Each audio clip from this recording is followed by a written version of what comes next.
Onunga present for the state alongside Mr. Koimburi.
And they pray for similar terms. So they relied on High Court Miscellaneous 028 of 2025 that the High Court has made a determination on the fitness for bail, and he was arrested for a different case. On analysis, I've considered the submissions and arguments by both sides. According to the Constitution, Article 49(1), it allows for release on bail or bond of all accused persons on reasonable conditions pending a charge or trial, unless and in court there are compelling reasons not to be released. Therefore, the accused has a right to bail or can be released on bond where on terms that are reasonable unless otherwise. The primary consideration for grant of bail or bond is whether the accused will attend trial. This was the main holding as per the case of Republic versus Watoro, and in the case of Alhaji Dubuko versus Republic of Nigeria, and quoted in the case of Republic versus Danson Mugunya and Kasim Shebwana, the court held that when considering the denial or grant of bail, the issues to consider include nature of the charges, gravity of the punishment in the event of conviction, previous criminal record of the accused, if any, probability that the accused may not present themselves for trial, and this list is not exhaustive. For the accused in the 6 charges, they are all the accused as charged in the 6 charges confirms that the same are misdemeanors that attract a minimum sentence of up to 3 years. I've had the opportunity to peruse the record in the file number Kiambu 715 of 2021, and noted indeed the accused failed to present himself to court between 29th July to 28th August, a total of 4 dates. The cash bail was forfeited and the matter was withdrawn with warrants of arrest remaining in force. The record shows that the accused had jumped bail in the previous suit. He had to be rearrested and charged afresh in this case. The character and antecedent of the accused, who has failed to observe the bail term previously, also shows likelihood of reoffending. The court must balance the rights of the accused to liberty and the public's or state's right to justice. The conduct of the accused clearly goes contrary to the primary consideration for grant of bail that the accused's attendance is secured for hearing. The right to set bail terms, however, is the discretion of the court and must always be exercised depending on the circumstances. In this case, the nature of the offense is minor, and the accused need not serve his sentence while in custody as he awaits the conclusion of the case. The court also notes that police inordinately delayed in arresting the accused person, whereas he knew or ought to have known where to find him, being a public figure. With the current ongoings, however, the court believes the accused has learned his lesson that the law does not forget. And this event, and in order to secure his attendance, the accused is hereby released on conditional and substantive bond terms as follows. Bond of Kenya shillings 1 million with one surety of a similar amount, or cash bail of 500,000. The accused will stand to lose this amount should he fail to attend court religiously. Aggrieved parties have a right of appeal.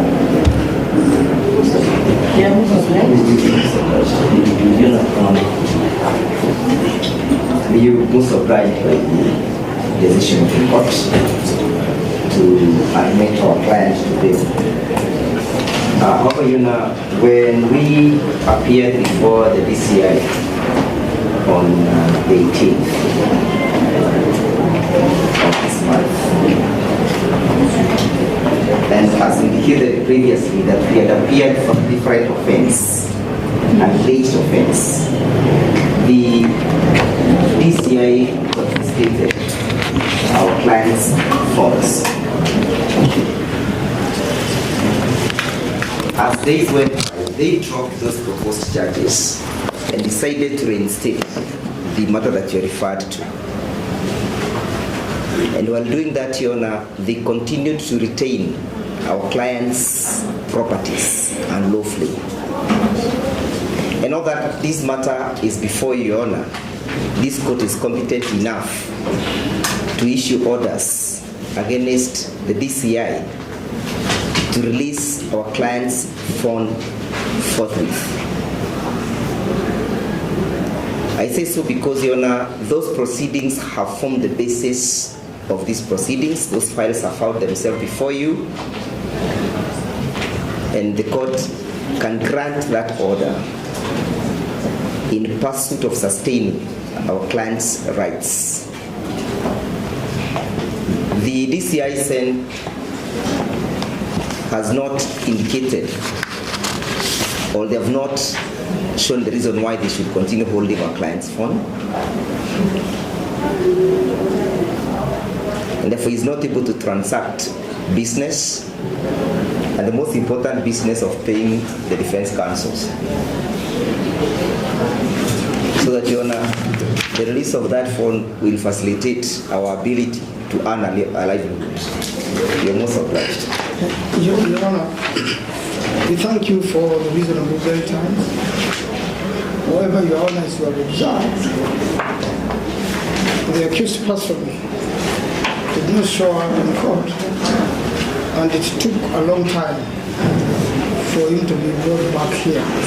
Although it was the trades. Your Honor, we're pleading with you, if you could kindly reduce the bail term so that the accused person could be available in Parliament this afternoon.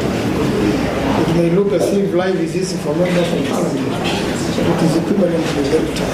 We can't be plead with you if you could go back to the Kenya shillings 200,000 to deposit.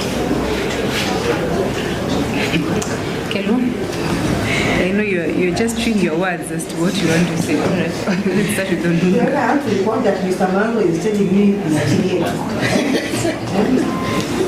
Is it tempting me to appeal, Your Honor, when I'd accepted the court's verdict? I think that bond term is very reasonable, and I'm not going to talk about it. So please, if you don't want me to appeal, accept it. You can appeal. It's okay. So I'm addressing the court, not you. Your Honor, Mr. Jiru submitted on a case that I'm not in conduct of. Neither is the court having the file.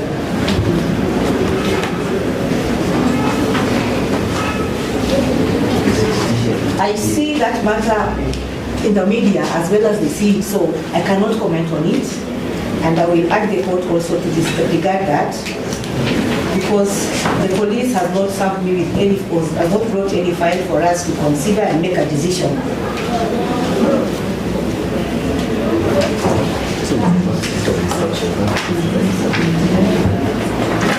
Yes, Your Honor, that's all from us.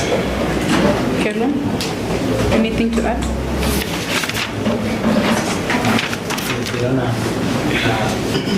They are basically saying they have no instructions, so they cannot oppose my application. You've cancelled at this time.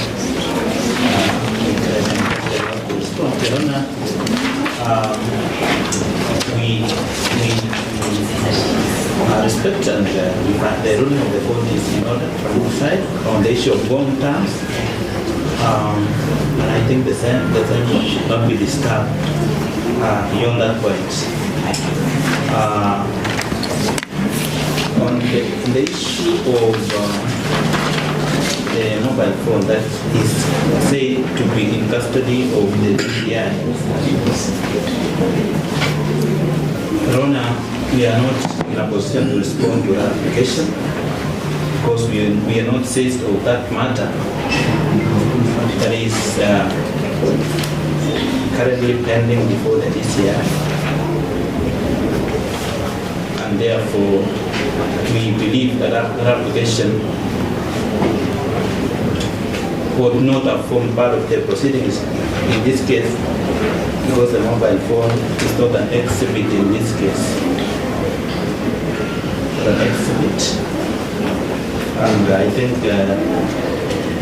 the defense ought to find an appropriate forum or make an appropriate application beside this case, seeking the orders that they are seeking from this honorable court.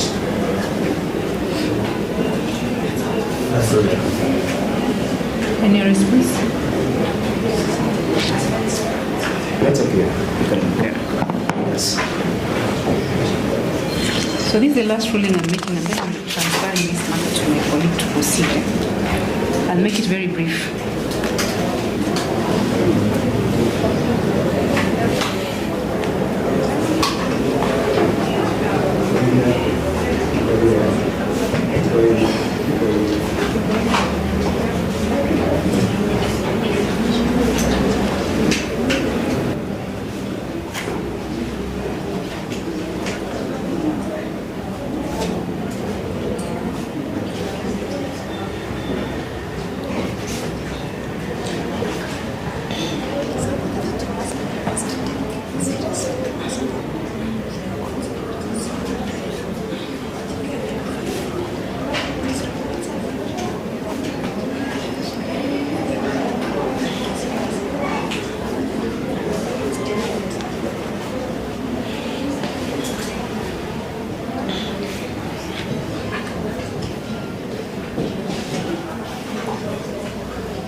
Mentioned before Code 5.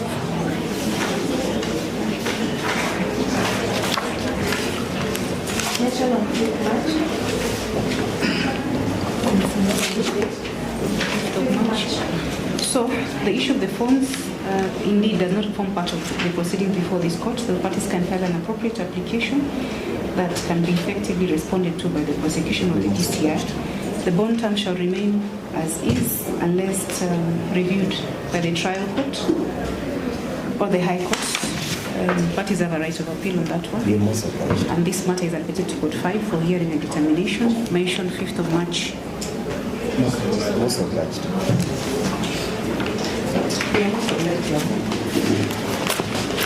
And thank you for listening to us and proceeding over this matter. Very most obliged.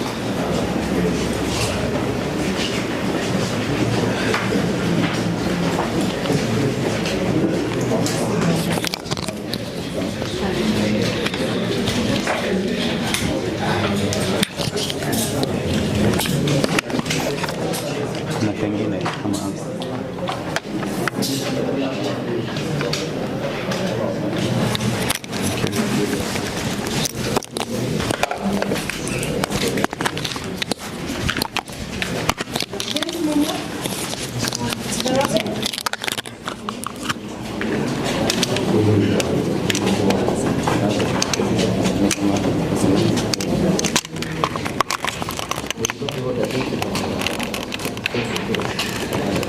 Very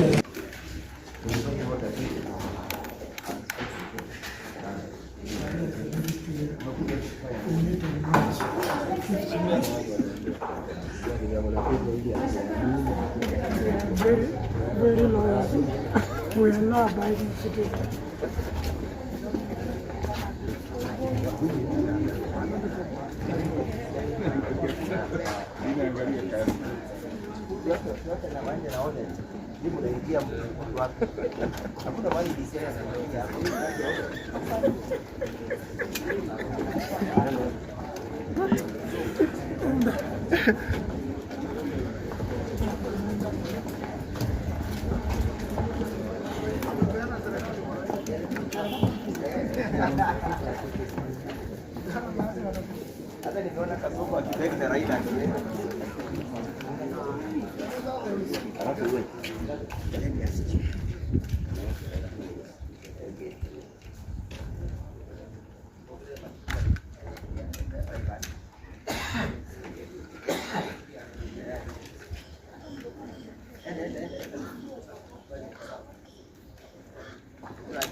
Sasa leo nani leo unamchokoza sasa? Wewe unapewa tu ruhusa kwa. Sasa kani Sawa sawa.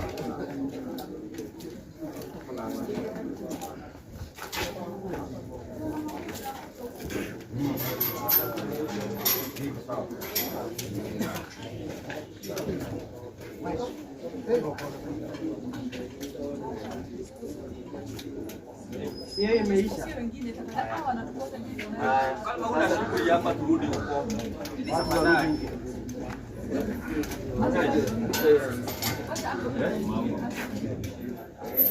Si wote. Ule mwingine